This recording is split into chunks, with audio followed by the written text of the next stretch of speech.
రోజు పాలు తాగుతున్నారా? రోజు కాల్షియం టాబ్లెట్స్ కూడా వేసుకుంటున్నారా? అయినా సరే మీ బాడీకి తగినంత కాల్షియము అందకపోవచ్చు. ఇది అంతమందికి తెలుసు. చాలా మంది అనుకుంటూ ఉంటారు కాల్షియం కోసం కాల్షియం రిచ్ ఫుడ్ తీసుకుంటున్నాను కదా సరిపోతుంది అనేసి.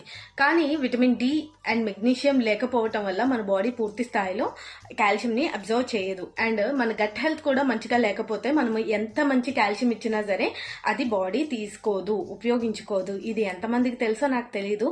ఖచ్చితంగా ఉపయోగపడుతుంది అనుకుంటున్నాను. ఎప్పుడైతే మనం విటమిన్ డి, కాల్షియం, మెగ్నీషియం కలిపి ఉన్న సప్లిమెంట్ కనుక ఇచ్చాము అంటే మన బాడీ ఫుల్ గా యూటిలైజ్ చేసుకొని మనకి కాల్షియం డెఫిషియన్సీ నుంచి ఓవర్కమ్ అయ్యేలాగా చేస్తూ ఉంటుంది.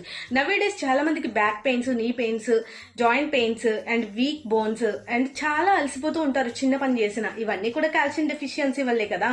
సో మీకు కూడా ఇలాంటి ఇష్యూస్ ఏదైనా ఫేస్ చేస్తున్నాము అంటే బ్యాలెన్స్డ్ న్యూట్రిషన్ యాడ్ ఆన్ చేసుకొని మంచి లైఫ్ స్టైల్ కరెక్షన్స్ చేసుకోవడం రెడీగా ఉంటే ఎస్ అని టైప్ చేయండి కామెంట్ లో.